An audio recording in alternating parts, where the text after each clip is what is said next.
So while we're waiting for him, I'll tell you a little bit about it. And if you sign in at the table, there's a paper there that says Faith in Blue.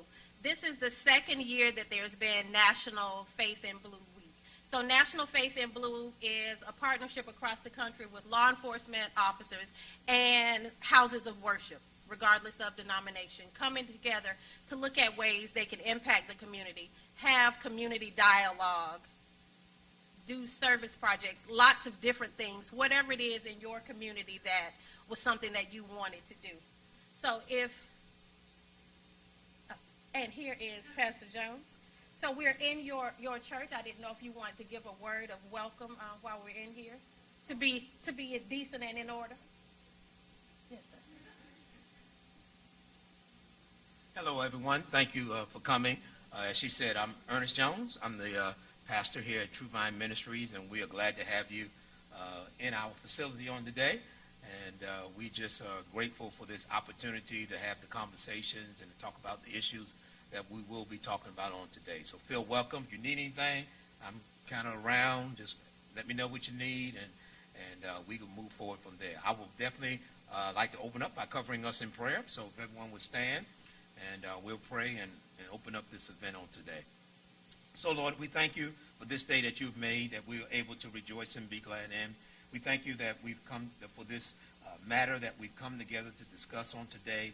Father, we pray that in all things that you will give us wisdom as we have our discussions, Lord God, that you will bring us to places of resolution and understanding in our community. We thank you for the police department and the faith community joining together to get this done on today. Let the dialogue that we have, oh God, let it have such a benefit on our community that it goes from this place out into our neighborhoods, and our neighborhoods become better, and our communities become better, and our schools become better, and everything becomes better. We thank you for it now. We praise you and magnify you. In your name we pray. Amen. Amen. Y'all need air. Y'all need air. So in a moment, Chief Hawkins is going to come up, and we'll actually begin our dialogue. We have a very quick PowerPoint, probably going to take up 3 minutes of your time. And the PowerPoint is just a handful of snippets that I think are important, a couple of facts that are important. And some of those things will be reiterated later on. But we all are visual people for the most part. So, Minister Saunders, if you're ready, we'll go ahead and start that.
So, first of all, good afternoon.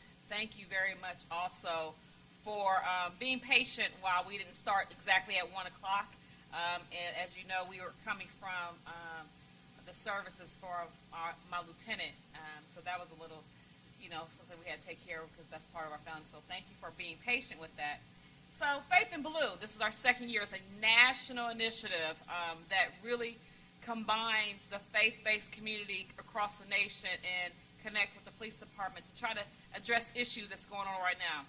We know right now one of the major issues that this is not locally to Fayetteville is violence. Our homicides at this point, we're at, if I recall, 32 year to date. 32 year to date homicides. Majority, as you said, that's 2020. 2020, we had a total of 31. We are in October. Today is October the 9th, and we're at 32. that's impactful, because when we talk about homicide, we don't get a second chance with homicide, and we have not only that, we have the violence of guns that is going on with our youth, that we have to take a look and see what's going on. Even though homicides is a number for our community that's high, the impact of what you don't see is there's gunshots going off when someone's shooting into a house. There's gunshots going off when people are driving by shooting into other cars. Fortunate for us, people aren't dying at the number of gunshots that are going off, but we have to ask our question of, why are the gunshots so flagrantly just going off like that? The access to weapons and utilizing those weapons in our community is going to impact every single one of us. It's just not the person who is injured, and it's just not the person who is shooting off these weapons. It is us that get impacted as a community as a whole, which is why we are here. We are here because we really want to focus on the increase in the youth having these weapons, their access to weapons, legal and illegal. It's all of our responsibility. The last thing we ever want to do is know anyone that has been injured. We're not even going to talk homicide. That's been injured by the impact of violence with a weapon, with a gunshot weapon. So we're here today to talk about it. And it's not just, thank you, Zoom, for people here zooming in. Sergeant Glass is going to be able to look at your questions, so tell it to him in the chat, and we'll try to address those questions. But this is truly a dialogue. This is truly a dialogue with youth and the adults and the partners in our community to try to see what are some new ideas we can think about.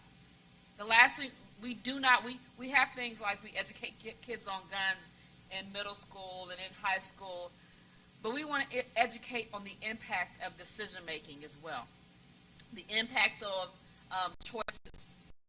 But it cannot come from us as a police department. It has to, as a community, it has to become the accountability of individuals, families, teachers, education, spectrum. Healthcare is a major component because the recipient of a lot of injuries. Okay, so that is our why. So thank you, Ms. Jerry Fikes. Thank you.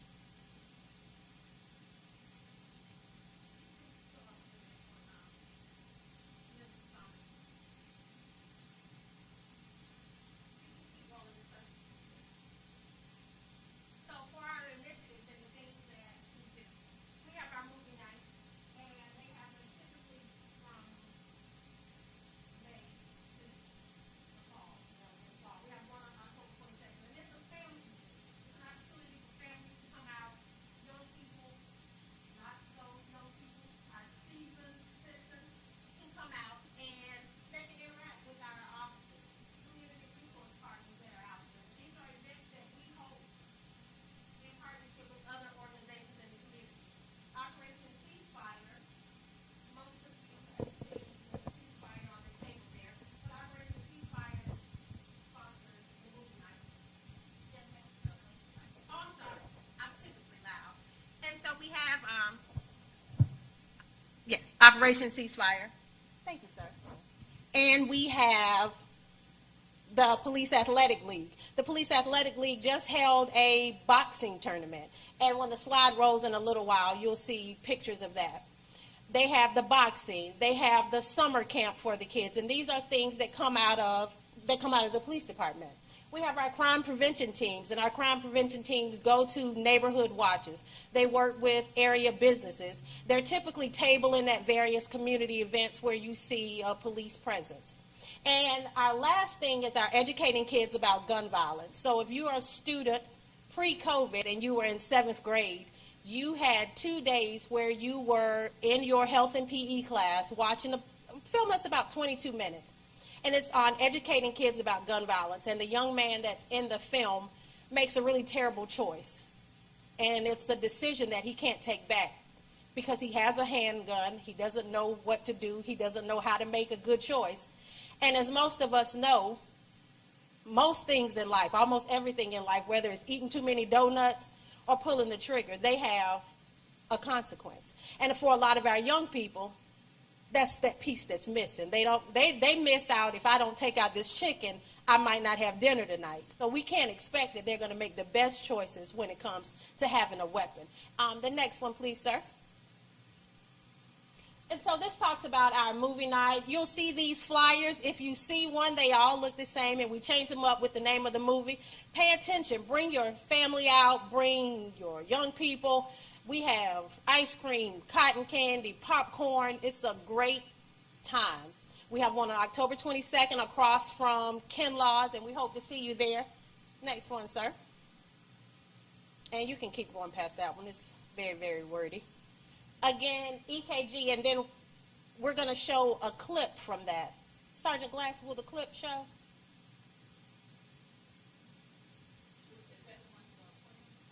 It's roughly 20 seconds, 30 seconds. You want to go past that? Yeah.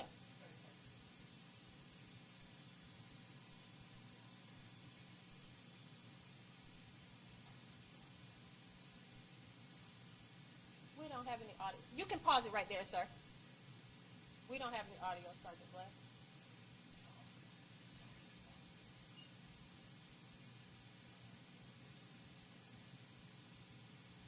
Are you able to?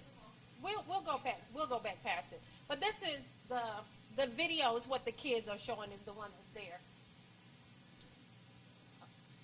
We'll go back to that one, Sergeant Glass. That's okay. And Minister, can you go back to the screen that has the names? Yes. So the names that we see on the screen are names that we've seen in the news recently. Does anyone have any idea why they're there? 16, 19, 21, and 21. You had your hand raised? What is it? Yes. They are people's children who are no longer here. These are recent homicide victims. So I wanted it to sit up there for a minute because their mothers and fathers won't see them again. Their mothers and fathers are not going to see them. My child raised her hand because she's heard me talking about them, but I'm going to go home tonight, and I'm going to see her, and I'm going to be able to call my older daughter who's in her 20s. But these young people, 21 is a baby. At 21, I thought I was an adult. But at 21, you're still a baby. These young people, they're not here anymore. And I want us to take a minute and look at those names, look at those ages. Yes, sir. Yes, sir. Yes, sir. That's deep. It's not a game. It's not TV. It's not someone else's child. It's real. And a father, a mother, a grandmother, an aunt, an uncle, siblings, they're not going to see them at the homecoming game. They're not going to see them at Christmas, at Thanksgiving. They're not going to argue over who's getting the last of the pie. They're not going to see them again. So this is why we're here today. So those ideas that are out here in your heads, those things that you've been thinking about and you're saying, oh, I wish we could, this is the space. This is the space where we put the ideas into practice and we figure out how we can make it happen. Sometimes our ideas are enormous and we can't do it alone, but they can be done when we partner with other people. So we're going to open up the floor. And Chief, yes, ma'am. And we're going to open up the floor. And the agenda is an agenda, but it's going to be driven by our communication here. We have one of our sergeants who works in youth services who's here today, and she's going to speak to you all about some resources that are available. You may not need them, but you may have a church member who needs them. You may have a cousin, a sibling, a student you know who needs access to these resources. If you don't have anything to write on, there are notepads and pens that are on the table, so feel free to jot it down on one of those. Take those with you. And that's it. Again, please, if there's something that pops into your head, we want to hear from you. on today. That's why we're here. We've heard from each other all the time. Do you have what you had printed off yesterday? No, ma'am. No phone. I wrote it on a piece of paper. Oh, it's okay. So do me a favor. Yes, ma'am. As we have hands go up, we'll pass them off to the hall Yes. in the crowd. So, one, I'm gonna thank everyone again for showing up, and I know I'm gonna ask them to talk right now. Everyone for showing up, because showing up, that's one of the biggest steps of saying I've got skin in the game. But I really want to hear, and I'm gonna do a little bit age group. Anyone in high school in the room? Middle school? Elementary? So we're going to go seniority. We're going to get to the adults in a minute. And I want to hear from the youth. Are you concerned about violence? Okay? He's nodding his head. Tell me, do you think you have a say-so of why it's happening? Maybe the age group and where they came from can be a big part in it. Okay. All right, I'm going to go to middle school. Tell me, what do you think? And Sarge Glass, if we have any youth on the chat, ask that question and that want that same feedback of where they may think is coming from.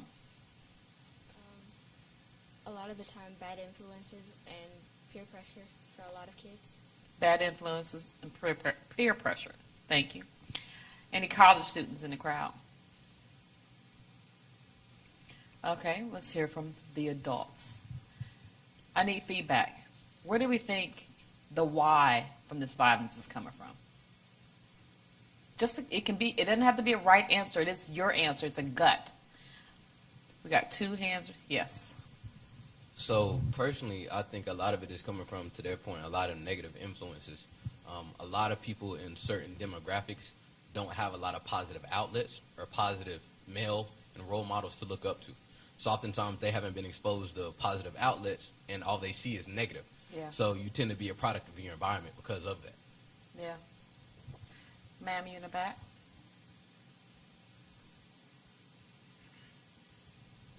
First, I want to thank you all, the police department, for all that you do. And I feel that a lot of it comes from parenting, and that's the source. And basically, we have, what I have seen in my lifespan, and I'm 70 years old, what I have seen is we have too many parents, instead of being parents, they're trying to be their children's friends. And this is an issue that you all can't do anything about. Yeah. But it's because of this is the ripple effect Yeah. of what we're getting in our communities. Okay. I see a hand over here.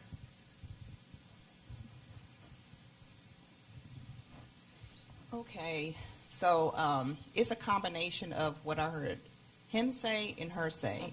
So I am a teacher, and what I see in the schools and the conversations that I have with students is I hear pain, I hear hurt, I hear a need for attention, a need to be affirmed, a need to feel valued. Yeah.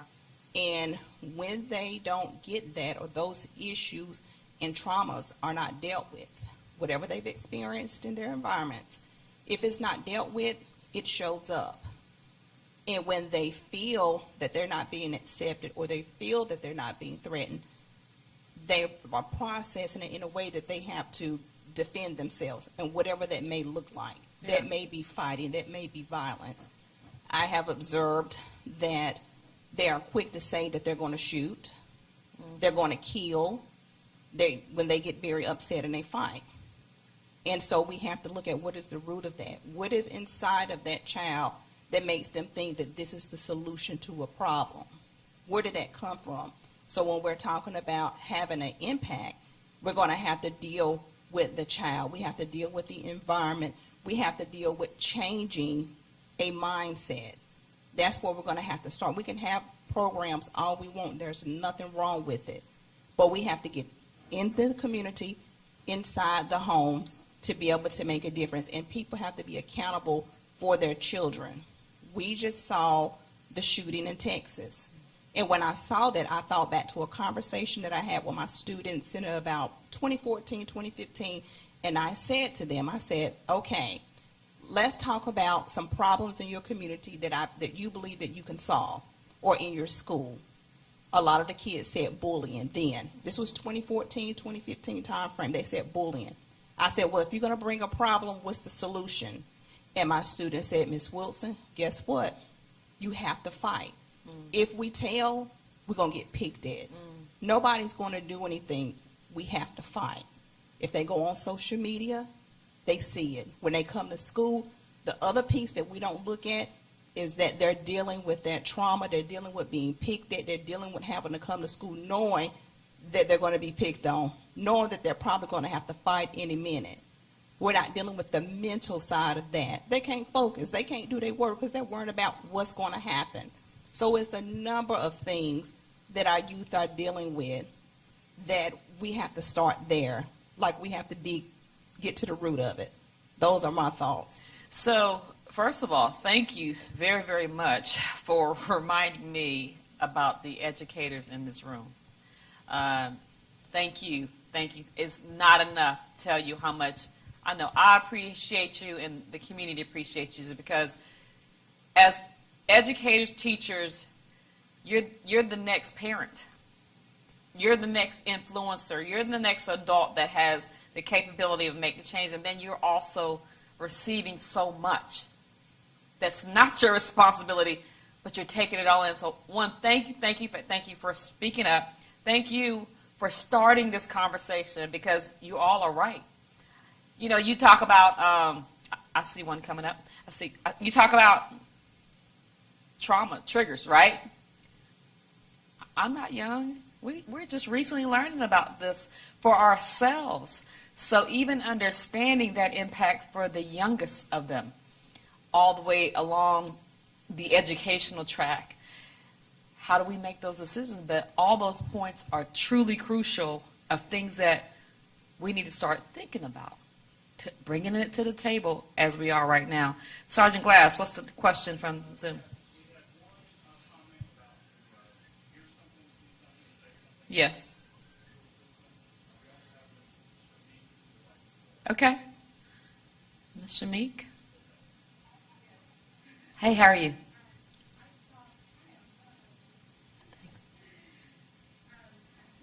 We can hear you very well, thank you. I was thinking, the comment that I had is that I think that the music had a lot of influence. Many people, parents, allow their children to listen to any and everything, and on the psychological side, it is part of that reprogramming. Whatever we listen to, it gets into our subconscious, and I don't think a lot of people realize that. And so you have parents allowing children to listen to different music that talks about killing, and once that gets into their spirit, that is what's going to come up. So that's one of the reasons that I think that's the first response when it comes to asking young people to solve this problem. The first instinct that they have is to kill, because it's been programmed inside of them.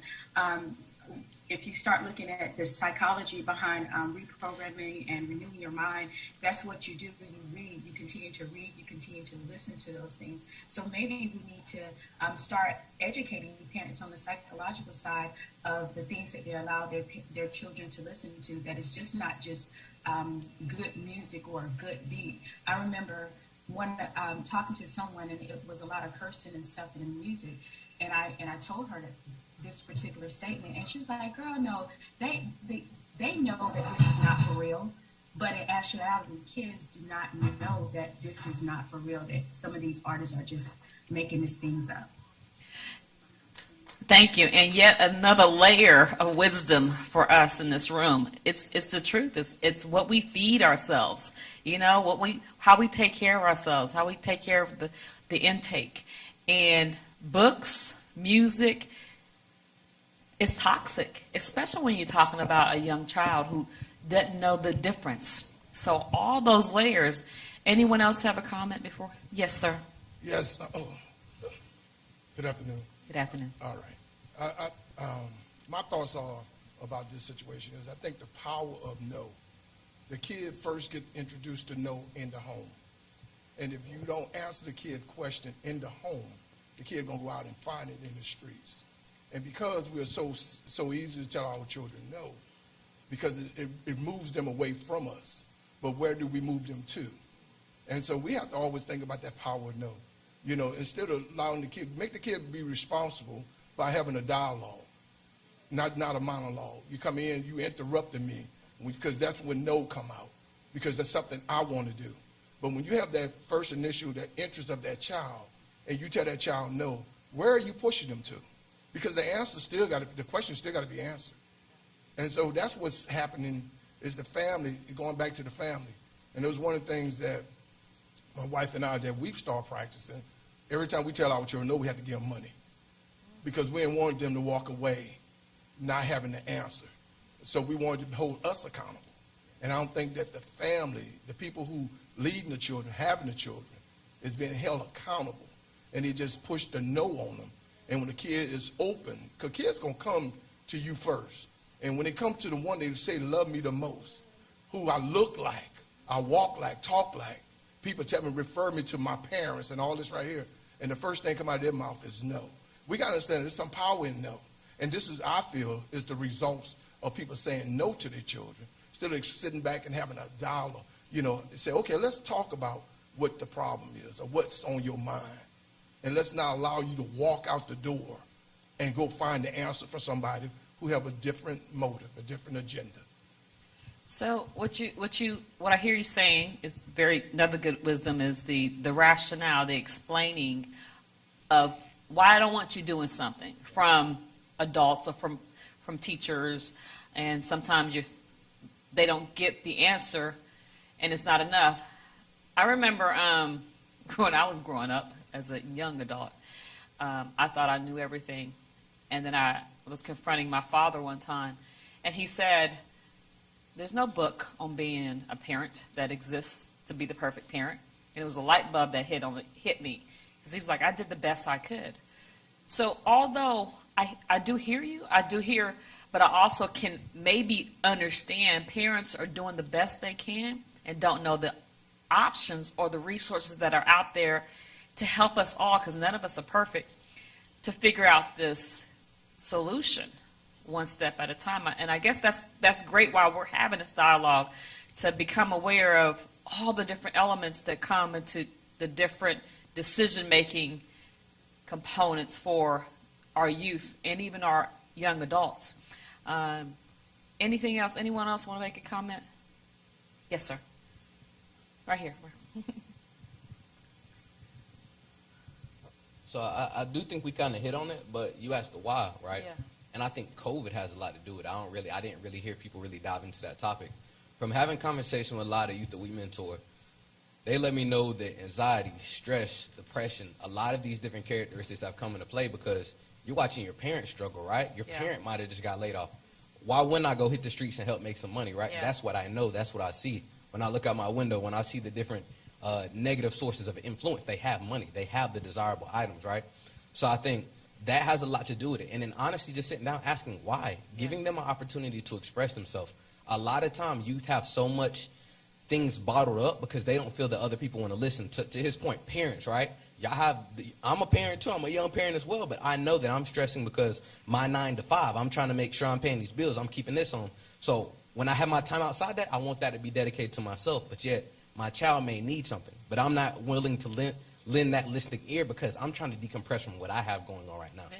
And I understand that is difficult, but at the same time, that's where these mentor groups, that's where these different resources, that's where the basketball coach, that's where the teacher come into play too. But at the same time, they have their own elements going on too. Exactly. So I think if we can just find more outlets for people to talk to, if that's in the form of, and then in our community, there's a stigma with mental health, right? We don't like talking about it. We just kind of decompress it because we're so accustomed to it. Mm-hmm. So I think really just the communication has to open up. And then also we just have to be understanding, right? We may not understand why this one person is so angry, right? And I'm going to play devil's advocate. We talk about rap. But rap is a way for youth to decompress. That's a way for me to get off my chest what I'm dealing with and the thoughts that I'm having that I can speak to. But to our point, a lot of our youth they have malleable minds. They haven't really established a foundation to understand that this is to have a filter, essentially, right? Yeah. But a way that we actually had a very impactful program, we listened to one of these hard gaming songs, but we broke it down. Do you understand what they're saying, right? And oftentimes people don't do that.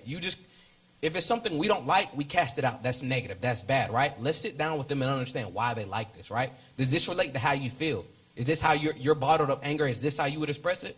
Why not introduce them to poetry that might be a little bit? So there's so many different layers that come with this, but I would definitely say COVID is one thing that we haven't really hit on, that we have to understand that our youth, your kid is singing when you're stressing, right? And they don't want to stress you out. So now I'm not going to tell you how my day went because you're already stressed. That's more things that I'm having to consume. So you keep on communication, right? Communication all the way around, even enabling, empowering the youth to be able to communicate and share their feelings about everything, about the music they listen to. Tell me, what does that mean? They may not know what it means. But even the ability for them to reflect and actually really, truly listen to it, right? Also, we talk about COVID. COVID is more than just the COVID, right? It is the impact. Think about the fears. We're not even talking about the economics aspect of it, but the fear of death, of the unknown. That stressed me out extremely in February of 2020, before it became real, because I thought about, as a parent and a responsible leader of an organization, what do you mean there's something out there that we can't see that might kill us? And then imagine when has impacted our community. And we don't even know how to resolve it as adults. And the kids have to figure this out, right? You're right. There's a whole lot of layers that we are still going through it. Because now we're on Delta variant and there might be something else coming up. So it's a lot. Communication, though, that is key. I'm going to come to you, Mario. Yes, sir. She's coming with the mic. Another thing I would like to say is the social media aspect of it all. Yes. Oh, my goodness. Because the kids are being introduced to different things at an Ooh-wee. early age. The wisdom in that one. Social media has us at this moment times 100 adults trying to figure this out, right? Because we can't figure this out. And we can't keep up. We can't keep up to the new. And then the bully power of social media and how it attacks us individually, how we absorb it, and how we think. You know, it has been proven, first of all, certain aspects of social media is addictive. That's another addiction that we now have. That's a good wisdom, right here. Mario, are you on Zoom and in here? Double down. Thank you. Yes, ma'am. Thank you, Chief Hawkins. I wanted to speak a little bit about, I guess, the difference I see when it comes to the youth and how they are dealt with when they do something wrong. I think young people are used to a punitive type of punishment where, you know, it prevents them from wanting to really communicate the harm that they experience because they're afraid of how it's going to basically get them in trouble. And whether it's in the home, they end up getting, you know, spanked or whatever it is. If it's at school, all of a sudden they're taken out of the recess, or they're isolated during lunch, whatever it is. They're used to this sort of punitive, this culture of punitive punishment, as opposed to really what the teacher was mentioning earlier about, you know, healing what actually is wrong with them, as opposed to just punishing them for what they may have done wrong. And I think that translates into when they have more serious situations and they want to talk about hurting someone else now. Well, that's all they've been used to. They've been used to being punished punitively for times that they've, you know, supposedly did a wrong. And so now when someone does them wrong, they want to punitively punish that other person, whether that's fighting or, like we're talking about now, gun violence.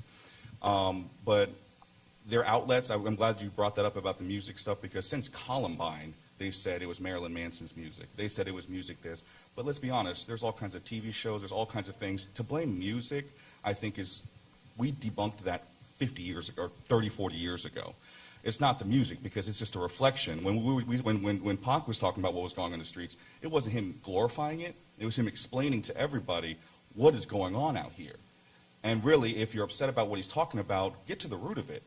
let's talk about gun control. Let's talk about, making sure, and this is something that, police have had to fight back on the political side when they want universal concealed carry, where, you can go anywhere with this gun now all of a sudden. And the police, they understand how to handle weapons and respect weapons. They were against that type of legislation. These root issues, these root politics, these root policies that, again, even when it comes to the justice system, they throw the book at you. They'll make sure you're going to jail. They're not trying to find out how to reintegrate you into the community or to heal what you did to people in your community when you stole that thing or you broke that window. And if all we're used to in this American culture is punishing each other, of course the kids are going to grow up wanting to punish each other with weapons and violence. So really, we've got to take it back on, the way we just changed our view of how to heal harm. And until we do that, the music isn't going to make kids any less likely to do something that they're used to, already steeped in 10 different other aspects of our culture. That's what we really need to work on, ending punitive type punishment. Yeah, and I definitely hear you saying violence begets violence, right? Even, I'm going to tell you, my 30-year-old was punished, disciplined, with spankings. And even as I grew up as a parent, trying to communicate what I will do and how to communicate. Like I said, I didn't know how to be the best parent. I'm thinking I'm doing the best I can, and communication is a key of even understanding or even putting myself to say, let me see, why are you doing this, and reflecting the ownership. But then that's when we have to teach individual ownership and teach ownership to the youth, that they have ownership. Right? You can't blame me for everything. You have decision-making ownership. So that's another good point. I saw. Yes. Chief Hawkins, I think you mentioned this earlier, the importance of realizing that parents are learning as they go how to parent. Yes. And we have a lot of youth serving organizations in our community, and that's awesome. But if you're going to serve youth, you also have to serve families. That's right. Because every parent has been raised different. Every parent has a different idea of what parenting looks like. So if I'm not sure about how to be a parent, if I'm not sure about how to talk to my child about their social emotional issues, if I'm not sure that I know how to talk to my child about what's right and what's not right on TikTok, I'm going to do the best I can as a parent. But as youth serving organizations that I've done for many years, I have continuously understood the power of also empowering and educating our parents.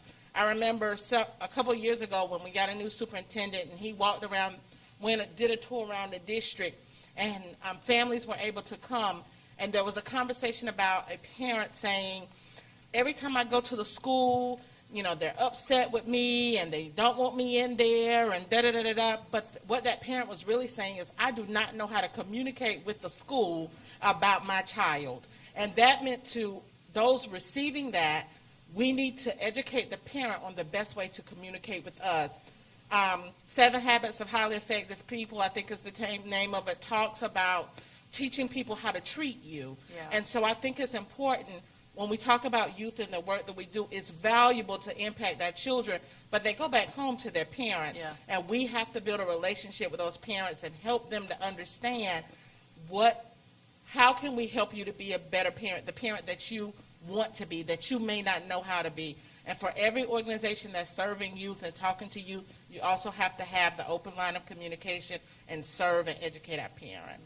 Another wisdom nugget. Thank you. In regards to the fear also of judgment, right? The fear of, I've just told y'all, my honesty of, I wasn't the best, the best parent to my 30-year-old. And she's surviving, and she thinks her mom is very wise. She calls me still for everything, but my own self-reflection to judge myself. And I think we have to be okay with, we don't know. We've never been a parent before. And I think the judgment from society, if you think about society, is judging all of us when they see a snippet of our life, or they see our child do an act, or we see children do act, or we see a child do a decision that they're shooting someone.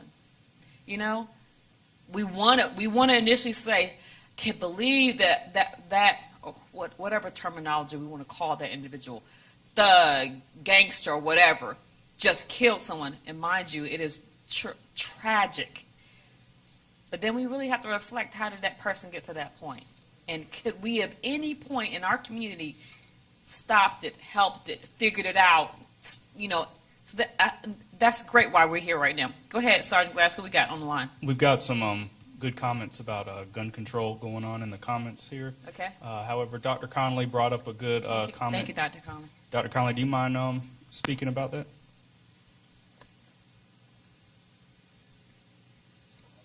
Sure. In our school system, we have recently redesigned our ISS program. We actually have done away with that, and we've turned those rooms into restorative justice centers, a place where young people can go, talk about what happened, why they did it, what choice they have made differently, or we believe it's about educating young people, not just punishing young people. Thank you, Dr. Kelly. Another option, is not going to be punishment. We just need you to take the ownership of saying, figuring this out together. And Sergeant, somebody got the mic out. Two over there. Let me come right back to this one first. Thank you, Dr. Kelly. Restorative justice.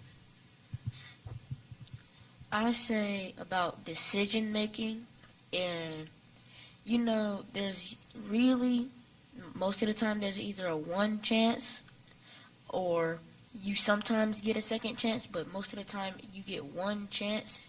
And so I feel like decision making is really risky, and it may come from where the person's background and where they came from, and that might influence most of the decisions. Decision making is risky, first of all, and that's a fear that will lock you up. Even making a decision, am I going to get punished for it? One chance, and you heard Dr. Conley say they've started something to give you grace, right? It's okay. We all make bad decisions, and we all need to know that. First of all, we all make bad decisions, but we have to be able to be forgiven. Right? And I think if we are able to communicate that out to our youth, to say, it's going to be okay. That's another reality. I have to tell I have two children, both of them, over and over again. I think they get it now. There is nothing you can do that's going to make me stop loving you. I don't care how bad it is. I had to, and they get it now. So don't ever have to lie to me. There's nothing you can do. And I think that as leaders in our community, the kids, the youth, we need to know that. There's nothing that you can do that's going to make me stop loving you. I might get mad at you. I might not like you for a second. But I'll always love you. They need to know that. Yes, ma'am. Okay. In reference to the music, okay, because I was listening to that, we also need to maybe think about them being in survival mode. If you've ever seen, Straight Outta Compton. Say that again, that last part. Straight Outta Compton, okay. That movie with, Dr. Dre and Eazy-E, those guys. And looking at that film, I could see, I thought about my students. It's a reflection, often a reflection of the generation. Like he said, it's a reflection of what their experiences are. And they're rapping about it, they're getting it out, and then they go back and look what they've done in their communities. Nipsey Hussle, he was another one, gang affiliated, he was doing those things. You're rapping out of your circumstances, you're working with what you have, doing what you can to get out of, that trap. Yeah. So that you can do better for your seed, your family, your community, and that's what they done. I love that kind of rap. I'm not going to lie. I listen to gospel. I'm a Christian, but I grew up on that. I love Snoop. I love Dre. I love Nas. I love Biggie. I love Pop.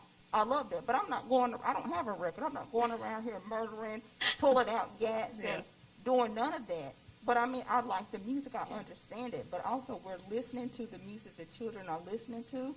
as well, so that we can have conversations with them about it. It is learning, because some of the music now I don't like. That's not my thing, some of the music that they're listening to. But I still know what's going on, and I can have a conversation with them about it. Absolutely. So we need to be in the know about what's going on, too. That's true. Absolutely. You got to know what your youth are listening to. You have to know what they're reading. You really have to know what you just said. Who is educating them? Who's educating them? Their peers, their friends, the music. You have to know, because I know sometimes, I told you TikTok is addictive. You hear a beat, and I'll tell my daughters, what's that song? And they'll look at me like, you don't want that song, Mom. You don't want that song. I'm like, what is that song? So you have to know what people are listening to, right? Yes. I just wanted to add to what she was saying in regards to parents, because my thing is parents, and a lot of parents, you can only teach what you know. That's right. And we have a lot of young parents now, and these young parents, they're only teaching what they know, and most of the things that they know were not the right things. Like you say, no one gives us a guidebook on how to be a parent. So what I feel one of the things that we really need to put more emphasis on is training our parents. We need to, as a retired educator, I think we have a lot of good kids. And we have children in school who are afraid to be in school. Yeah. And they are afraid to be in school because they do not know what to expect each day they go to school. And we have a lot of good students who, when they're sitting in your classrooms, and you have just that few that want to disrupt your classroom, it's like, okay, what are you going to do today? What you going to do? They do not know. They don't know how to react to them when they're approached by these bullies. You know, they are put in a position where they have to make those little decisions, and they say it's so hard to make a decision because they don't really know what to do, because that's not something that they are used to. So I think one of the solutions, because we know what the problems are, we need to look at solutions. And accountability is one thing that I think that we need to implement in our schools for our parents.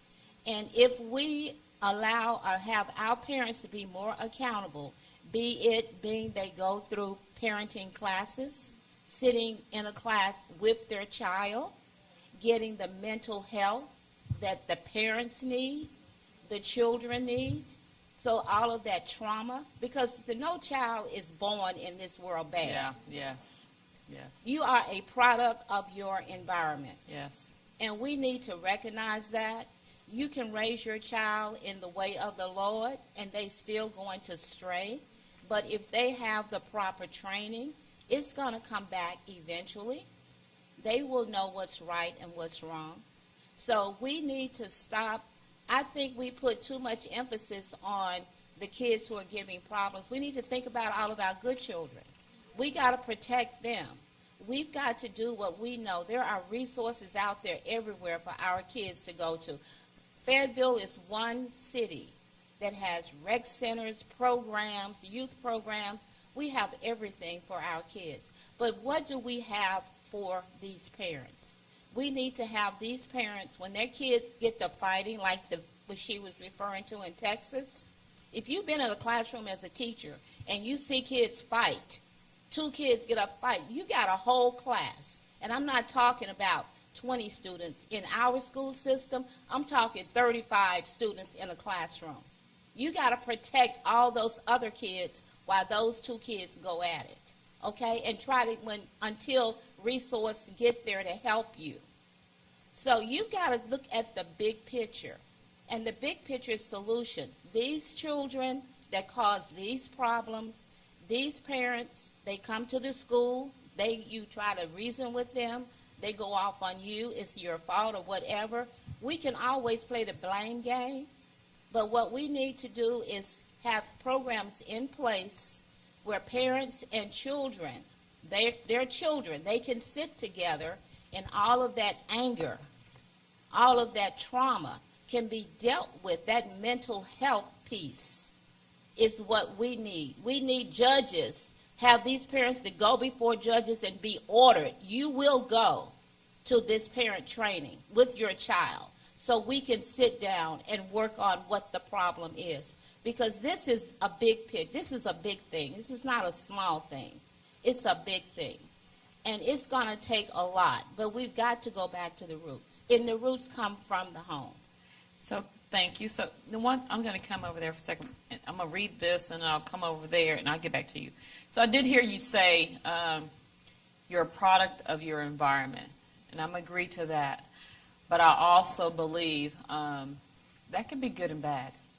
You can either have what we identify as a bad environment and come out amazing, right? Or you can be a part of, quote unquote, the bad environment and then struggle. But I still believe the ones who are acting out, making extreme bad decisions, have issues that we also need to focus on. To also, as you started talking about mental health. And if you think about the reality of mental health and the taboo of talking about mental health, the taboo of me saying I'm ADHD and grew up ADHD and didn't like to read until I identified, it's some issues of that. I can overcome that. I love books, by the way. But it's not a stigma. It's not a stigma that you have what we call whatever the mental health issue, but making it normalized that we can get help for it. So I just want to note the good or bad. Just like you have 4 kids in a family and they all turn out different, you have the same parents, that can happen. I want to read Krista Bennett's comment when she said, okay, great, Dr. Connolly. I love the restorative justice model you spoke of for ISS. I think it opens lines of communications for youth to reflect on behavior while having trauma-informed professionals who may be able to recognize needs and make further referral to community-based programs that serve the youth and their families. Thank you. Yes, ma'am. Hi, I'm good afternoon, community. I am a former educator and now attorney for the Department of Social Services, and I am the dedicated delinquency attorney at the department now, which we've never had before, and perhaps because there's never been a need like there is now. I'm also a minister in Harnett County, so I'm a leader in the faith community as well. I think that I just wanted to piggyback on what this eloquent young lady said about parenting. General observation from being in the court system prior to working at the department, I represented children in foster care here in Cumberland County. Yes, 100%. We must teach parents how to parent better and manage their own trauma. We have to have a trauma-informed court system because court is scary. It is. It's scary for me, and I'm a lawyer. It's scary for us. Okay. We're officers. And we cannot we have to, one solution that I think we can look at in our community is having a more trauma-informed court system, especially for abuse, neglect, and dependency court where DSS is involved in your family and in delinquency. The other thing is, I just want to give a kudos. I am also a member of the JCPC Council, and I want to give a kudos to our community because we have amazing community-based resources, as this nice young lady was saying. But I think what we need more of is multi-systemic therapies that are willing to go into the household and work around parents' schedules. Because, folks, we can't encumber parents with one more stressor and one more thing that they've got to get to and take off work for when they're already struggling to make ends meet. And if you think about the labor pool here, we've got folks who are working 12-hour shifts 6 days a week in chicken plants that may not be close to their communities. They may be traveling out to Tar Heel. They may be going somewhere else. So how do we get them mental health services? And we have some great folks in place, great resources in place, but we need more of those people who are willing to come out on a Sunday afternoon to a household and sit down with everybody. Yeah. Because it is. We need to sit down with our young people and our parents to be able to make solutions.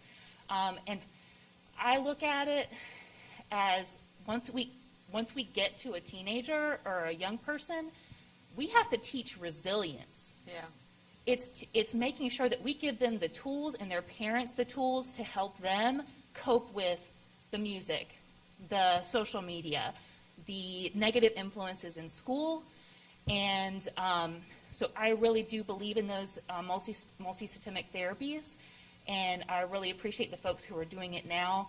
But I do think we need more of that in Fayetteville. Thank you. So a couple things I heard you say was just like crucial accessibility, right? Accessibility outside 8 to 4, 9 to 5, and then tap out and you're gone. And then that's when the crisis happens, you know. That's crucial. And identifying resources for mental health that connect for the unknown. Yes, ma'am. I work in the school system. But my question is, and I'm kind of playing devil's advocate, what if the parent doesn't know that they have a problem? Yes, ma'am. I recently had a conversation with my niece, and she's in her 20s, so she thinks she's grown, whatever. She had told someone that she was abused when she was younger. And I said, girl, don't go out there telling people stories. So I was wrong for coming at her that way. Yeah. So then I began to speak with her, and she said, well, when I was younger, every time I did something, I got a spanking for it, or I got popped for it. And I said, well, you should have. And then she said, well, no one asked me why I did that. So she said, no one ever told me, oh, you know, I shouldn't be doing this, or this is why you got a spanking. It was just, oh, I got hit, that was it. And I said, well, me and your mother were raised, if you did something wrong, you got hit for it. You know, she said, well, no, you know, no one ever talked to you. I said, we weren't raised that way. If you did something wrong, you got hit, get out my face. So I told her, you know, that wasn't abuse, that was the way we were raised. And if her mother didn't know any different, that's why she did that to her. So now I think to myself, my gosh, well, we all abused, you know. We you didn't know, know. and you We never didn't know. got the opportunity to tell why you did this, or you just kept doing it over and over. So if a parent doesn't know that they're doing something wrong, they're not going to accept therapy because they think what they're doing is correct. That's right. They're not going to go to a program or anything like that because they believe they're doing the right thing. Yeah. So the resilience of sharing the resilience that you had and that your niece had to get through it, and now our ability to reflect back and say, ooh, was I messed up and didn't know it? You know? And that's our reality. So accessibility. So how do we figure out, how do we teach without adding another layer information for people to get access to that they don't know what they don't know? That's a problem, right? Yes, ma'am. Good afternoon. I'm not really a speaker, but I had to come in when she said, let's go in the home and let's talk, because I have been saying that for the last 10 years. Let's take some pizza, some chicken over there, and let's sit down and have some family talk and see what these issues are so we can get to the root of it. Thank you so much for this time. Thank you. That's good.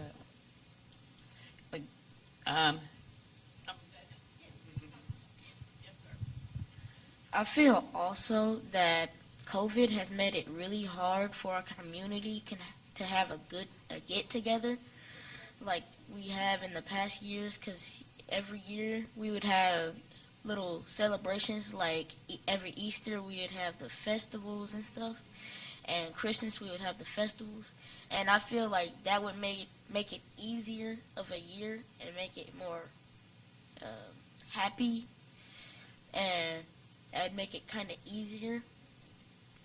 So that would be a nice way of giving back to our community, and I feel COVID has made that hard. So we are not meant to be by ourselves. That's why we in the church. We are meant to be connected to others. You are right. And it is hard, especially if you like people. It's hard, you know, not to. thinking about how you celebrate events when this is happening. I think the only thing that I've realized COVID, the ability to be on Zoom or reach people in that aspect has helped us a great deal, but that gets tiresome too. You touch, to me, that's my love language, by the way. I need that, so imagine that's hard when I can't see the family. So imagine, I know everyone's different, but being a part and connected to our community, we need that, right? So I'm kind of glad that we're even talking about it, that we need it, but we also need to resolve why are we going through what we're going through, and how can we provide these solutions from the community perspective? Yes, ma'am. So I'll say this again. I'm just so heartwarmed at this dialogue today. I honestly did not sleep well, and I was probably going, if my child was out of order, she was probably going to catch some bad eyes from mommy, because I was just so nervous about the turnout. But everything in here today is really impactful. One of the things that we're actually working on with our grants and accreditations managers, we're working on several grants that are youth focused.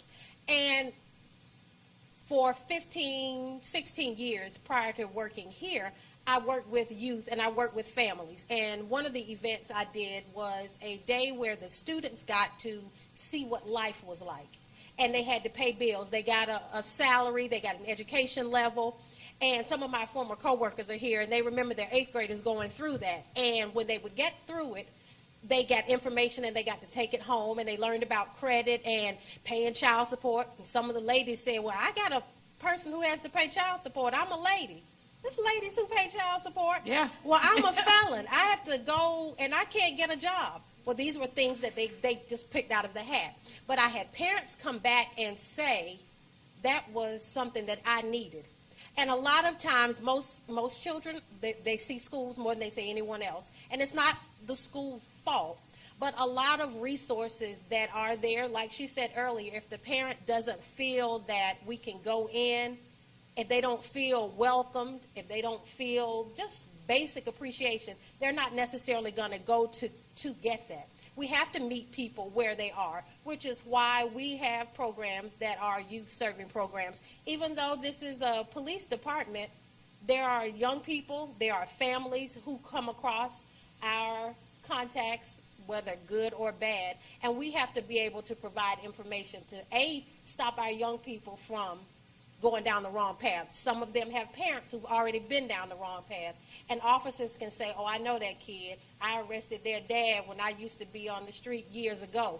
But I see the kid playing basketball. I'm going to go to the kid and say, hey, kid, I'm glad you're doing well, because you know the dad is locked up. I grew up when my parents worked in a prison, and they talked about inmates and their families, and they were social workers. So this is how we grew up in my house, understanding that you have to meet people where they are. So this is why we're doing these programs. So all of these ideas that you're giving today, I've been on my phone typing them up.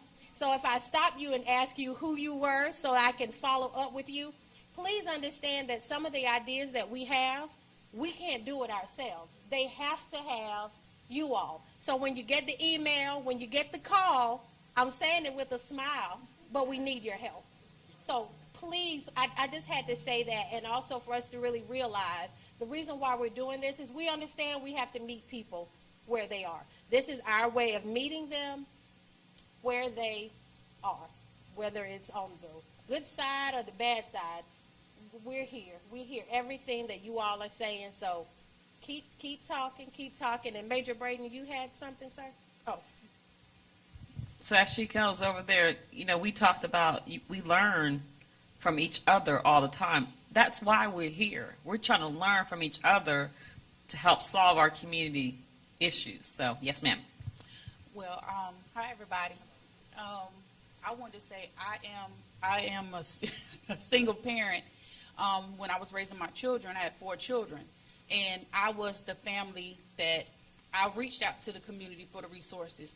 I know here, if don't nobody know, it's called CREP, Tony Hair Enterprises. He has the say it again. Yeah, that word. And my son was in that program, and they came into the home. And I think maybe like 1 or 2 days a week, they would come and do homework with them and talk to them, and we would have family time. They have a program that will actually go into the school that work with the kids. So there are programs out here, and I was so thankful for those programs that help with trauma and behavior and stuff that I didn't understand. They came in and helped, and it took a lot of pressure off of me because of course, being a young mother with 4 children, I'm trying to figure it out, myself out, and four other people and their personalities, and I got one with a whole bunch of personalities, and I'm like, Lord, boy, what in the world do? And it just helped me so much, and it just took pressure off, and they was patient, and they was loving, and whatever my family needed, they was willing to provide. So I would suggest to anybody, you know anybody that's going through that, reach out to them. They're a good program, and it was beneficial for our family. So they are programs for that. Thank you. That's awesome. And as we learn about the programs, and we really, if everyone reflects back and say, okay, one, I'm gonna tell you, I was blessed. I had 2 amazing parents, right? That worked hard, but then I had extra. I had coaches. Growing up along the way, I had teachers that were did the extra. That's a blessing, beyond blessing that a lot of people don't have. But so we talk about resources, right? I know because we work with the city in regards to the topic of homelessness, and they are figuring out all the resources for the homeless community. And now we're about to have a day center, right, where a lot of resources can come together and a lot of knowledge can come for somebody to go to. So maybe we got to figure out what would that one location for all the resources to go, the one-stop shop for us to figure out. Maybe that's an option for us to try to figure out as a community. How do we tell people who work in that field and has that element to go on this one-stop shop? Maybe that's something we can think about in the future, so that the parent who doesn't know, the child who doesn't know, how can I get help in this? How can I identify what my triggers are, or what trauma I've gone through that I don't realize I went through that? And how do I overcome my own insecurities to be able to ask for help?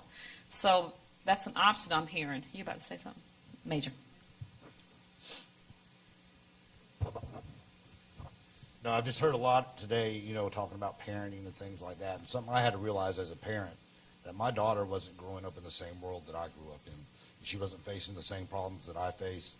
And even though I try to remember the trouble that I caused and the misdemeanors I committed when I was her age, it was a totally different place. And it really, especially as a single father, talking to a teenage girl, it was very tough, and I had to learn how to do that communication.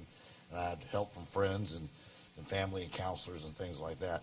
But, and I've talked to, college level kids as well, and talk about how the social norms have changed over the years. I grew up where, I watched an episode of Miami Vice, and no one died, and they collected 100,000 kilos of cocaine, and everybody high-fived and went home. Those aren't the kind of TV shows our kids are watching today. It's not just about the music that they listen to. It's about the culture that they live in. It's the music. It's the TikTok. It's the Facebook. It's the Instagram. It's the shows. I just talked to a class, and I talked about Sabrina the Teenage Witch. Sabrina the Teenage Witch that I grew up on was an ABC family show. Yeah, it did that. Okay, and the worst thing she did is she turned her boyfriend into a mouse. My daughter, who was a teenager, was watching the new Netflix version where, they're 16-year-old kids and they're selling their soul to the devil. They're having sex parties and things like that. Wow. So again, it's a totally, as a parent, I had to realize I wasn't dealing with the same stuff that I grew up on. And I think that was a real challenge for me.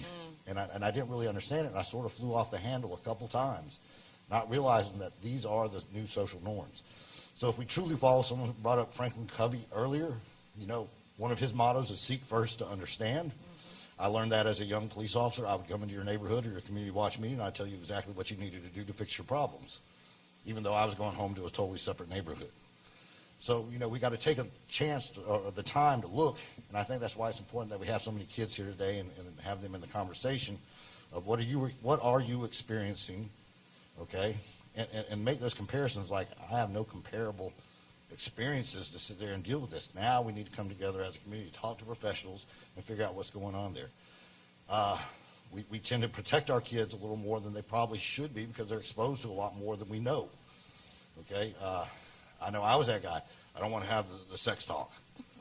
She's 16. You know, it's time to have that Somebody's talk. going to have it with her. Yeah.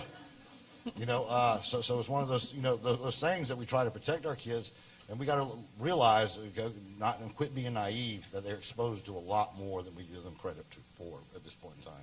Thank you, Wisdom Major Braden. So he said something as far as what we are here, right? We got skin in the game. Thank you. So we are constantly learning. And we have to constantly learn as a police department also. And I know we share that we train all the time, but truly we seek out to train things that we know we need. We just finished 2 separate generational training for the police department. Because 5 years ago, that's another generation.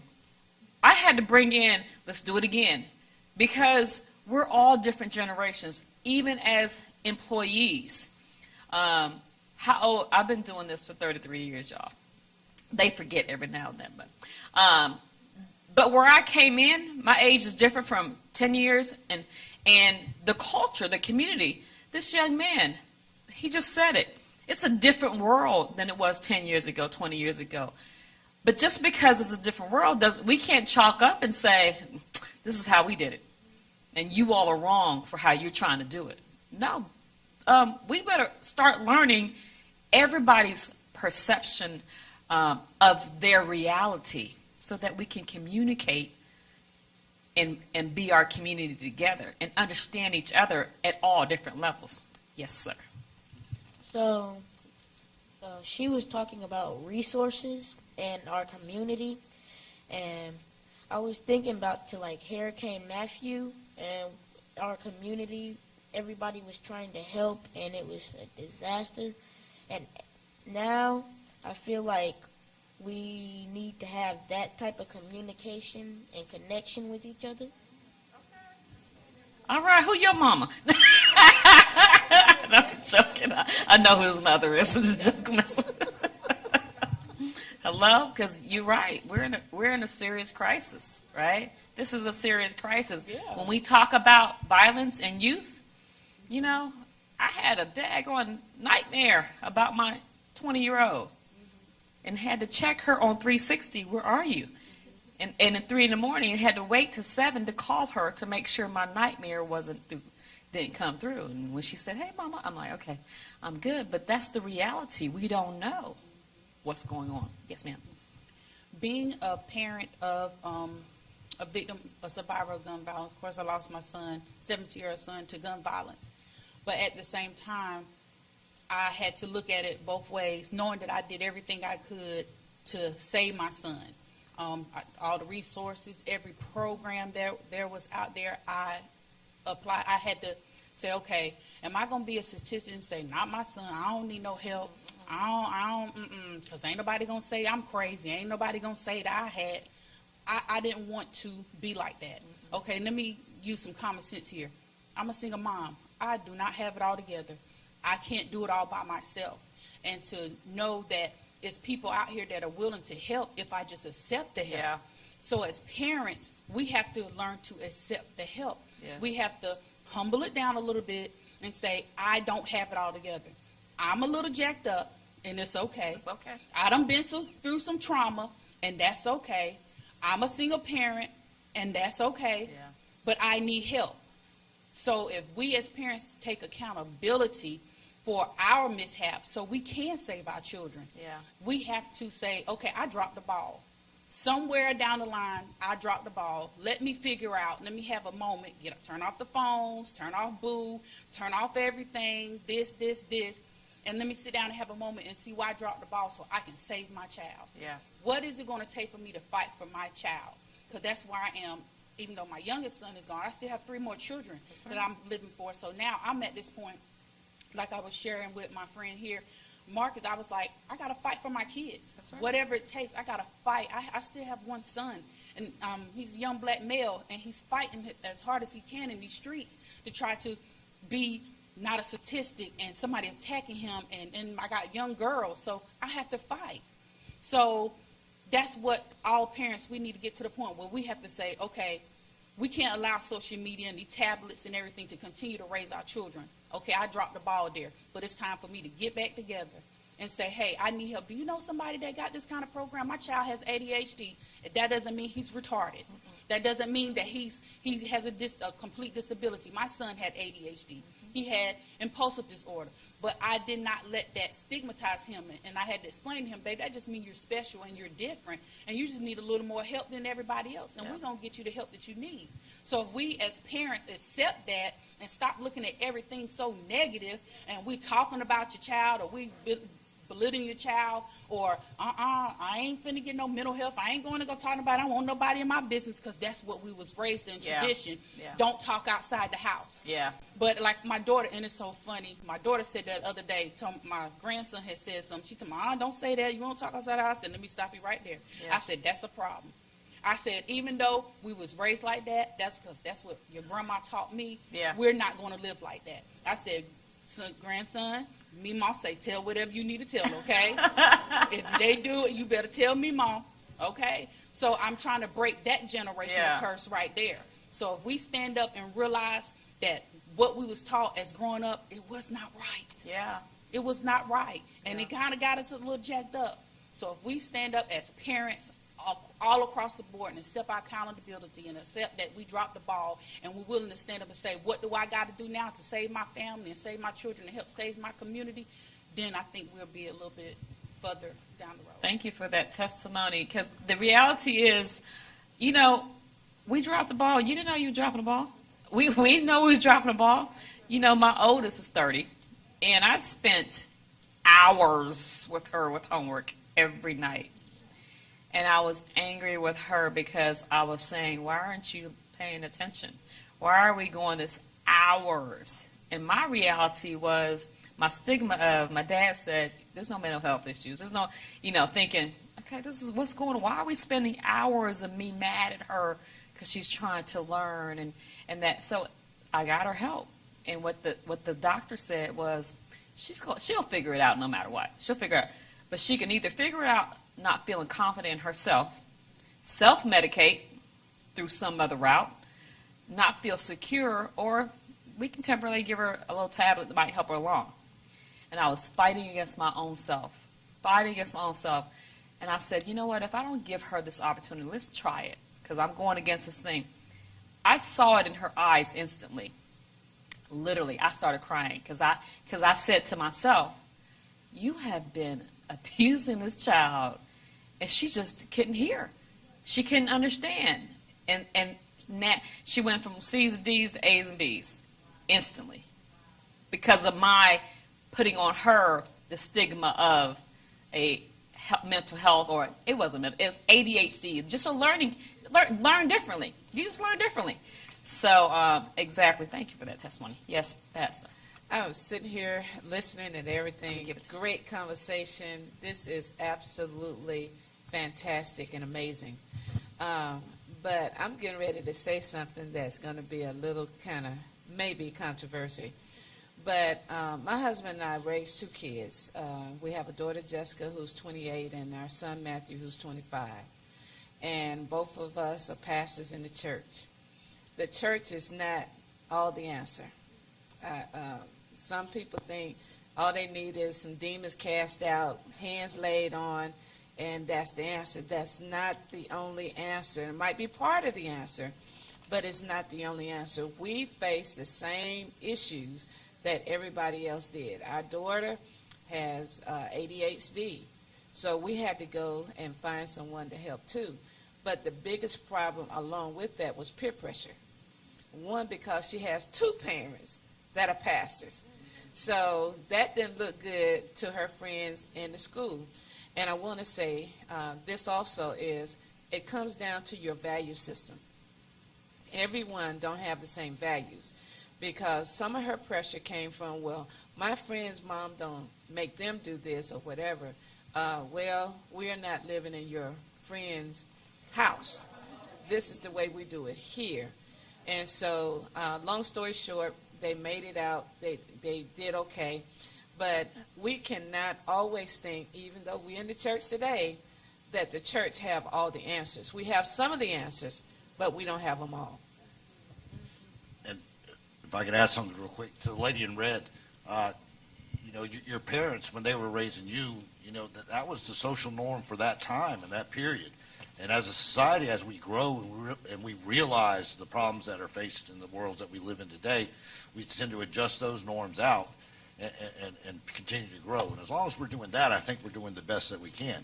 It's when we become stagnant and don't try to repair or improve our situations that we're really not moving forward as a society or as a people. So I think more people will probably, fall in line as we see that the ways of, being raised in the 80s and early 90s is not the way we're raising our kids today. And that just shows our growth as a society and moving forward. Go to online real quick, but I see you back there, sir. We have Natasha. Natasha?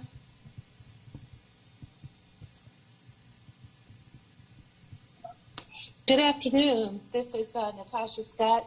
Thank you for the program that you guys are doing today. I'm down in the country in my hometown, so I don't know if the connection is very well. We hear you but very I just well. wanted You're good. Oh, okay, good. So this year we launched our school behavioral health program, which is essentially co-located mental health services. So we had an RFP process where we selected 2 mental health providers. Those providers, each provider is assigned to 8 schools. So at those 8 schools, with parent or guardian permission, students can receive individual, group, or family counseling at the school during the school day. In other words, the same services that they would normally receive at that provider's office, they could be provided in the building. So 16 seems like a small start, but it was a major undertaking to get the program up off the ground.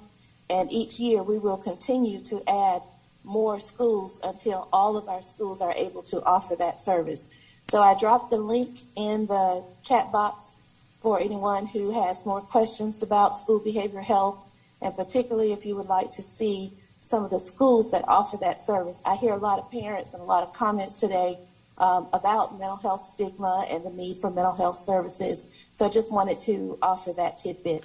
That is awesome information. Not only are we going to pull it out and post it on our social media page, we're going to copy it down to that access. Like you said, 16 is huge, first of all.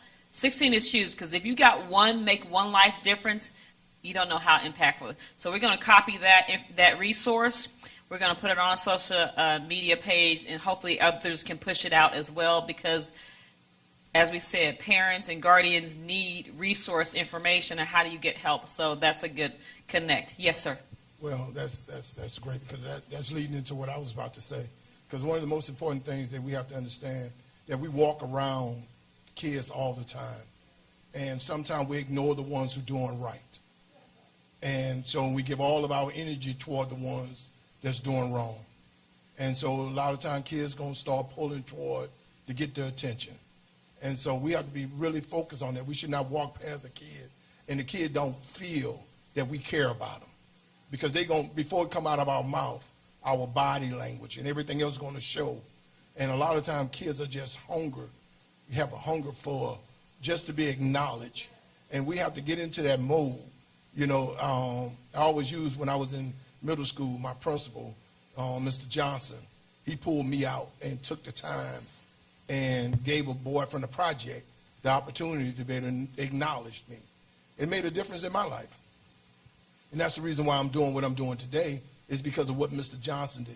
And when I talk to the kids about it, I said, well, the only thing I'm trying to do is give you so you can give it to somebody else.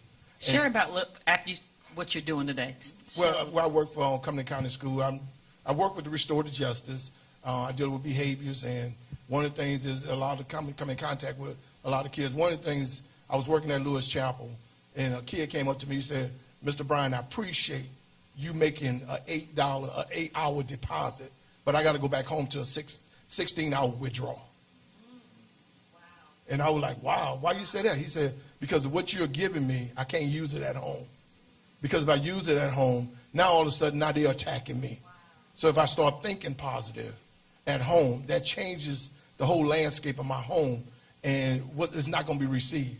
He said, I appreciate it, but the best I can do with it is try to do it here.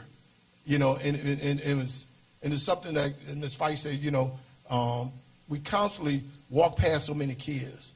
You know, kids just want to be acknowledged.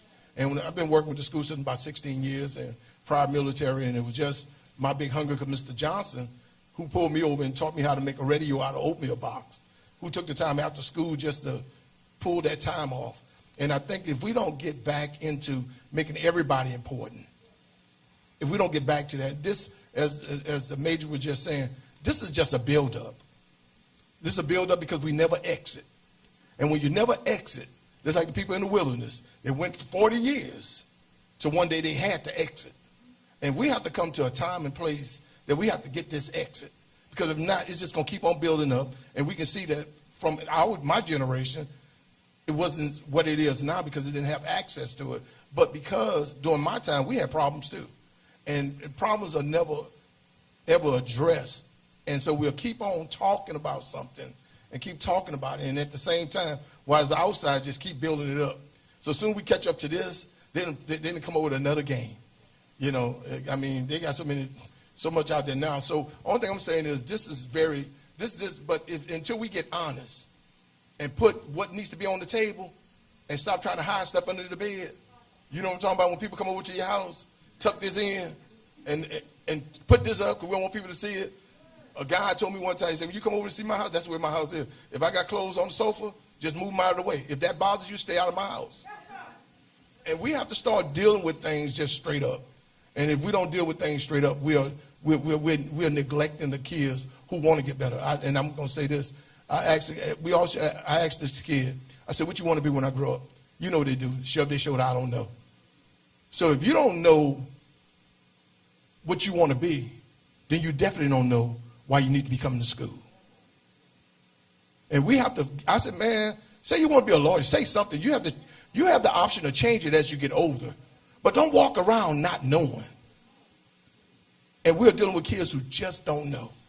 And then we got people out there who, gangs and all this stuff that's going on. That was somebody's dream. That was somebody's dream. I said, but you're following somebody else's dream. And I asked him and I asked this kid the other day, he said, I want to be a basketball player. I said, okay then. So what's your big dream? He said, my big dream, I don't know what my big dream is. So I told him like this. I said, Michael Jordan, big dream wasn't to be a basketball player. His big dream was to own a basketball team. And I said, we got to get our kids into the big dream. So just in case you fall short of your big dream, at least you fall into your dream. But to fall into abyss, that's something different. Thank you, Ms. Pryor. We're going to be moving. Yes, sir. Go ahead. So like he was saying about like dreams, and I feel like you have so many different choices, and that can make it sometimes hard to find your dream. But I feel as long as you're in something creative and something that you think is okay, I think that can also sometimes help to find your dream. That's right, baby. That's what. So very good. You gave me be moving in your dream. I'm gonna help you out a little bit, Mr. Bryant. So I grew up with an extremely positive father. We thought it was a joke. He would always give us mantras, phrases that were always positive. It worked out because I am a very positive person in things that I think of, but it's intentional. So I was taking a course a couple weeks ago on leadership decision making. It's actually it's a science to it, right? So I love science, but I learned in that course that for every 5 positive, for every 1 negative, if you do 5 positives, you're good. So keep doing the positives, right? Let me make sure I said that right. People can be pushing the negative on you. Just stay positive, because the positive is going to win. So the 8 hours, you're good. So every impactful word makes a difference. Yes, sir. The gentleman just kind of reminded me of something. I heard it saying a lot growing up that I think we should definitely deviate to. It's do as I say, not as I do. And I know all of us know that a lot. So something I've just prided myself on is being the example. I know everybody here probably know my guy, Carl P. being my guy. Be the example, right? Oftentimes, I think we point our finger a lot, but everybody's here, obviously, because y'all want to impact the youth in some positive way. So even if I'm walking in Food Line, I see Lil Bro playing, right? I might buy him a toy. I might say, look, I'm proud of you. I see you have an interest in this. What do you want to do? The small conversations do a lot, right? All of us have had people in our life who played a vital role, and even if it was a small element, we still have that memory, too. So just know that we can make that change. And we talked about resources. I have a mentor group called Regiment of Overriding the Statistics. If I can help in any shape or form, we have college students that come out and mentor at-risk high school and middle school and elementary school students. So there's a plethora of resources, but you are a resource within yourself, right? The little stuff you do does matter because they're always taking notes. So I would just say, stop saying do as I say and actually do it so that they see it firsthand. So. Oh, wow. So I might need my cane. So we've got about 17 minutes, and I want to make sure that everyone gets out of here on their Saturday. One thing that we didn't really talk about, we talk about it in the office, and we talk about it in our homes. And someone said, about positive influences and negative influences. And one thing about children, I knew a lady, and she made sure her daughter was always in the house. Always in the house. You're not going to not graduate and end up pregnant. That was all she could think about. Not post-high school, because that wasn't in her thought process. And she poured that into her. And the daughter did graduate from high school, and she graduated from high school with no children, but she didn't have any plan. She had no skills on how to do anything else because the mother kept her in the house, but she didn't pour anything else into it. So as soon as she graduated, she had about maybe like 4 kids. She's a little older than my older daughter, so she may be about 30, 31, which is nothing wrong with that, but she didn't have any work skills because she couldn't have a part-time job. She didn't have any skills on meeting adults and talking to people you didn't know because her mother never let her be in any activities. So while she took away the chance of her to be a 14-year-old mom, she didn't pour anything else into her. And the moment the daughter had a free second, she was gone. She was gone. So when we look at who is pouring into our young people, the dope boy is pouring into them. The dope boy is buying the daughter the cute clothes. He's buying the son X, Y, or Z. And it's not popular to say, but it's just what it is. My grandparents' house is in the hood now. It used to be decent, but it's in the hood now. We learned who the dope boys were when we went to my grandparents' house. We played with them in the summer. But what was told was that person is going to be your ruination. Because, grandparents, they old people. That person was going to be your ruination. And so you learned to stay away from that because I was afraid of getting into trouble. But for a lot of kids, there isn't that conversation because the dope boy is your uncle or your dad or whomever. That's a dangerous lifestyle. And when we looked at those statistics that we saw, it's a lot of drugs. It's not you apply for the job and you get it and you all of a sudden going to be a drug dealer and beef that goes with that. Like if I have an argument, and I've had girlfriends that I fell out with, we're not arguing over any friendship territory. At the end of the day, we just don't speak. She may or may not have unfriended me on social media. I don't know. But that's the end of it. But we're talking about something that's really, really difficult, and these are conversations that we have to begin to have. We're talking about all of the things that we can do, but there's simple conversations that we need to have. If you know your teenage daughter is 16 and this boy is 21 and he has no discernible income that you can figure out where he's working, and she's coming home with more Louis Vuitton than me and I work every day, that's a conversation.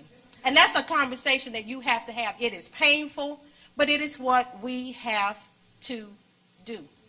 It's what we have to do, because all the nice things that we've said mean absolutely nothing, because we are battling against something that is much larger than us. If you're working 10, 12, 14 hours a day, your kid is home.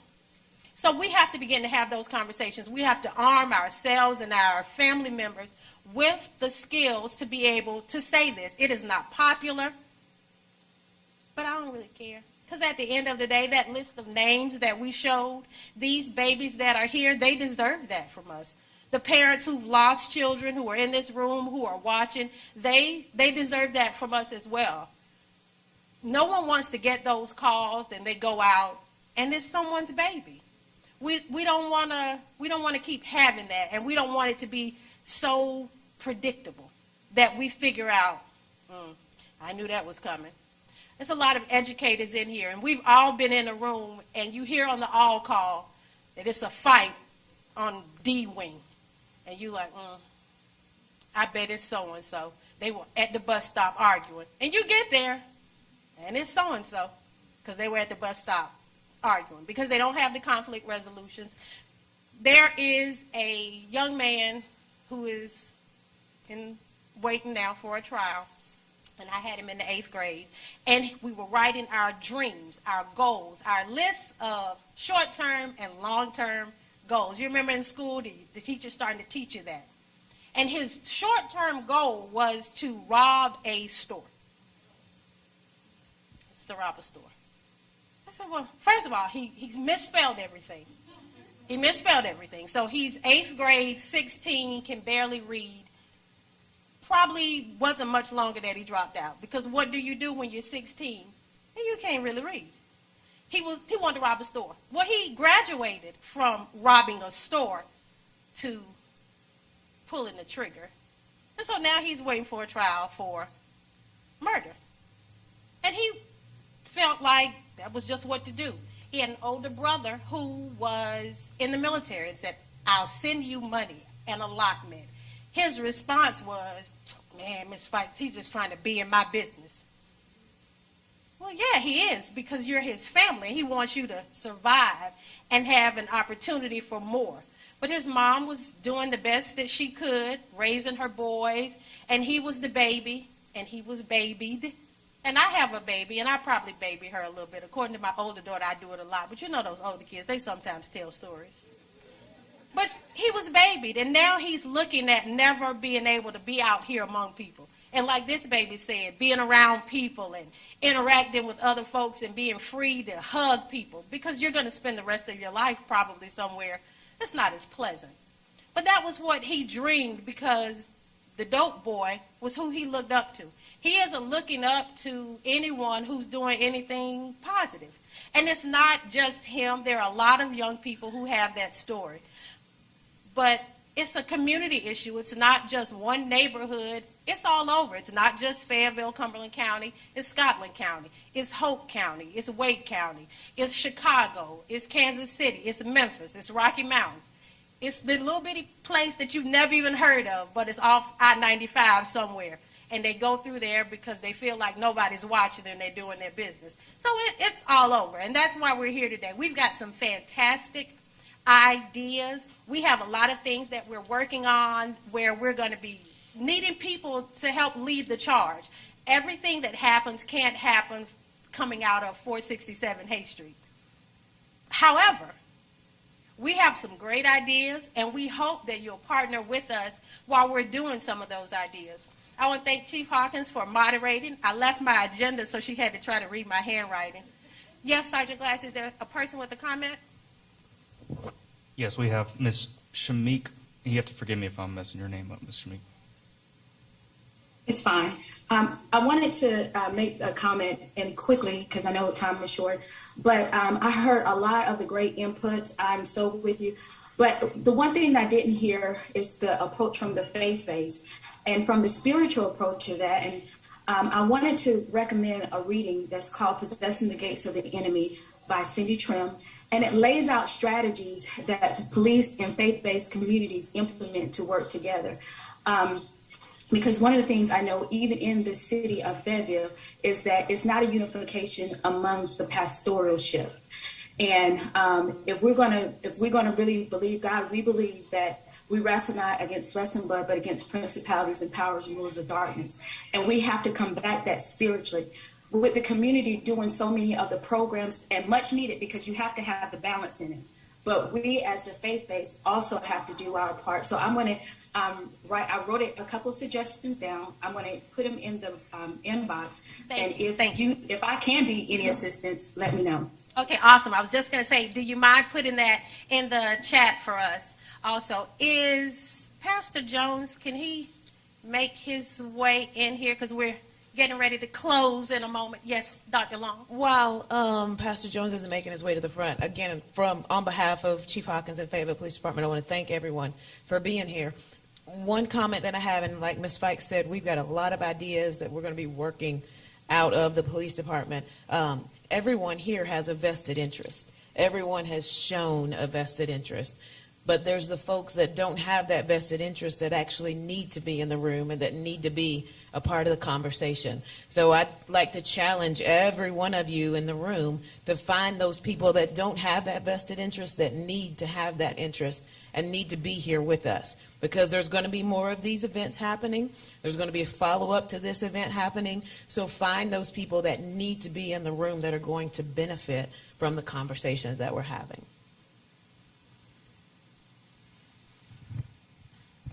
Thank you. I see your hand up, young man.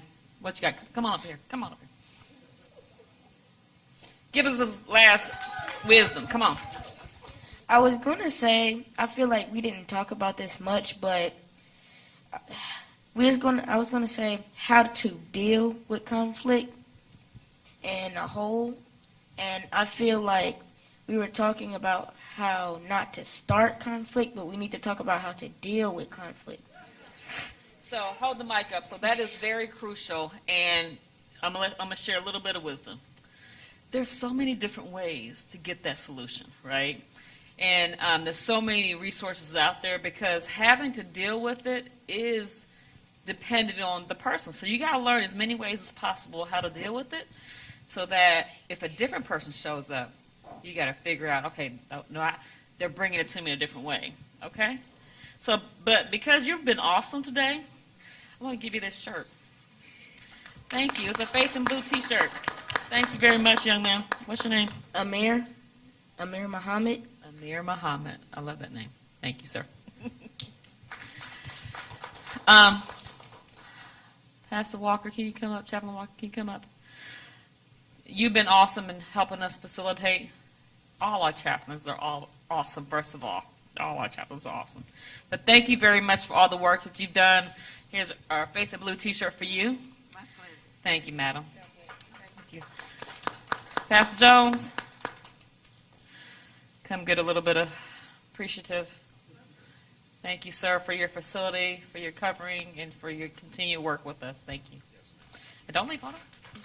You got to bring us out. Thank you. Are you about to finish? No, I was just going to say thank you all for coming again. Again, thank you, Chief, for saying yes when we did this. Yes, sir.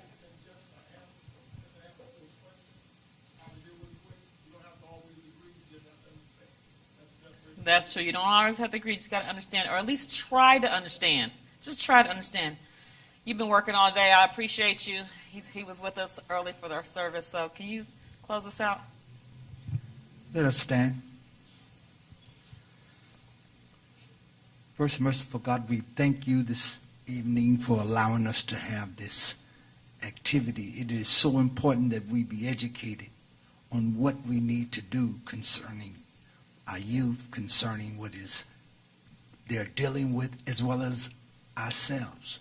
So as we leave this place this evening, God, we ask that you will shine your light on us, cause us to repent and to ask forgiveness, and then, God, to utilize all the resources that has been given to us.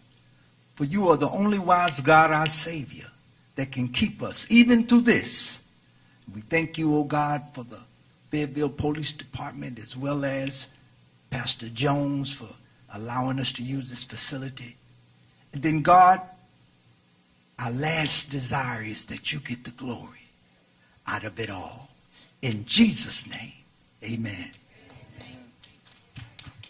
All right, thank you. You guys be safe. Thank you online. Appreciate you.